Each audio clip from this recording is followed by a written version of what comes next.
All right, WMC, this is the video to find the winner of last week's $50 free break credit for filling 10 breaks in a week. So we'll check the time, February 13th at 2:24 p.m. Going to go over to, we'll call the freebie and type live. We have February 13th at 2:24 p.m.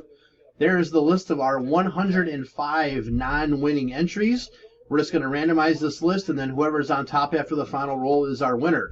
So we need a dice roll of 3 dice, 8 or higher, and that is 8 right there. So 8 times. Here we go. Good luck.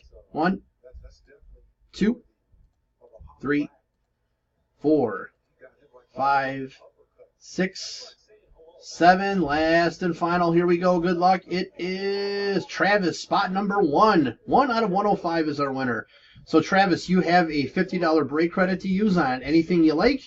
There is our verification code, our timestamp, once again, February 13th, 2:25 p.m. That's it, guys. Thanks.